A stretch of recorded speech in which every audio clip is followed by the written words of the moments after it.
አሜሪካ ኢትዮጵያውያን ወደ ሀገሯ እንዳይገቡ ልታግድ ነው። ሰላም እንደምንላችኋል የኢትዮ ፎከስ ቤተሰቦች፣ የዛሬው መረጃ ይዤላችሁ ቀርቤያለሁ። ለቻናላችን አዲስ ሲሆናችሁ ላይክ፣ ሼርና ሰብስክራይብ በማድረግ አብራችሁን ቆዩ።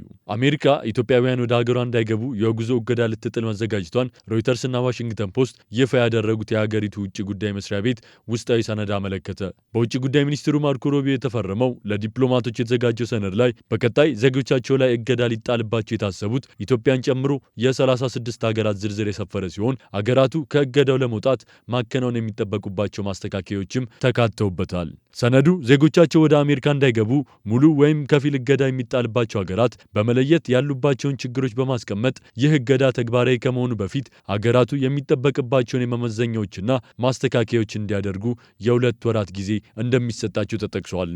ባለፈው ሳምንት ማብቂያ ላይ ለሚመለከታቸው ዲፕሎማቶች የተሰራጨው ሰነድ የውጭ ጉዳይ መስሪያ ቤቱ የተቀመጡ መመዘኛዎችንና ግዴታዎችን በ60 ቀናት የማያሟሉ ከሆነ ሙሉ ወይም ከፊል የጉዞ እገዳ የሚጣልባቸውን አሳሳቢ የሆኑ 36 ሀገራትን ለይቷል ማለቱን ሮይተርስ አመልክቷል። በአሜሪካ የውጭ ጉዳይ ሚኒስቴር በተዘጋጀው ሰነድ ላይ ሙሉ ለሙሉ ወይም በከፊል ዜጎቻቸው ወደ ሀገሪቱ እንዳይገቡ ሊደረጉ እንደሚችሉ ከተጠቀሱት 36 ሀገራት መካከል 25 ከአፍሪካ ሲሆኑ ኢትዮጵያም አንዷ ናች። ባለፈው ግንቦት ኤርትራ፣ ሱዳን እና ሶማሊያን ጨምሮ 7 የአፍሪካ ሀገራት ባሉባቸው 12 ሀገራት ላይ ፕሬዚዳንት ትራምፕ የሀገራቸውንና የሕዝባቸውን ደህንነት ለመጠበቅ በሚል ትዕዛዝ ፈርመው ተግባራዊ መሆኑ ይታወሳል። በቀደመው የእገዳ ውሳኔ ውስጥ የኢትዮጵያ ጎረቤት ከሆኑ 6 ሀገራት መካከል 3ቱ የተካተቱ ሲሆን ከ2 ወራት በኋላ ተግባራዊ ሊሆን ይችላል በተባለው በአሁኑ የውጭ ጉዳይ መስሪያ ቤቱ ሰነድ ውስጥ ኢትዮጵያም ተካታለች። ይህ ውሳኔ ተግባራዊ የሚሆን ከሆነ ሁሉም የአፍሪካ ቀንድ ሀገራት ዜጎች ወደ አሜሪካ እንዳይገቡ እገዳ የተጣለባቸው ይሆናሉ። ከኢትዮጵያ ጎረቤቶች መካከልም ከዚህ እገዳ ነጻ የምትሆነው ኬንያ ብቻ ትሆናለች። 25 የአፍሪካ ሀገራት ከተካተቱበት የእገዳ ውሳኔ ሐሳብ ከቀረበባቸው የአፍሪካ ሀገራት መካከል ጅቡቲ፣ ደቡብ ሱዳን፣ ግብፅ፣ ኡጋንዳ፣ ታንዛኒያ እና ናይጄሪያ ይገኙበታል። ሰነዱ ዜጎቻቸው ወደ አሜሪካ እንዳይገቡ ሊደረጉ በታሰቡ ሀገራት ላይ የውጭ ጉዳይ ሚኒስቴሩ አሳሳቢ በማለት የተለያዩ ምክንያቶችን አስቀምጧልም። ከነዚህም መካከል የሀገራቱ የዜጎችን ማንነት ለመለየት የሚያስችል አስተማማኝ ሰነዶችን ለማቅረብ ብቃት ማነስና ተባባሪ አለመሆን እንዲሁም የፓስፖርታቸው ደህንነት አጠያያቂ መሆን በምክንያትነት ቀርበዋል።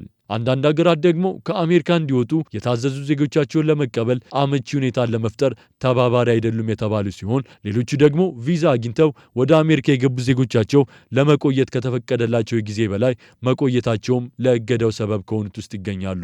በተጨማሪም የሀገራቱ ዜጎች በአሜሪካ ውስጥ በተፈጸሙ የሽብር ተግባራት ውስጥ ተሳታፊ መሆናቸው ወይም ጸረ ሴማዊና ጸረ አሜሪካ በሆኑ እንቅስቃሴዎች ውስጥ ተሳታፊ መሆን ለእገዳው ምክንያት መሆኑ በሰነዱ ላይ ተጠቅሷልም። ነገር ግን በሰነዱ ላይ ለእገዳ ምክንያት ሆነው የቀረቡት ጉዳዮች ሁሉንም ሀገራት የሚመለከት ሳይሆን እንደየሀገራቱ ሁኔታና ዜጎች ተሳትፎ የሚለያይ መሆኑም ተጠቅሷል።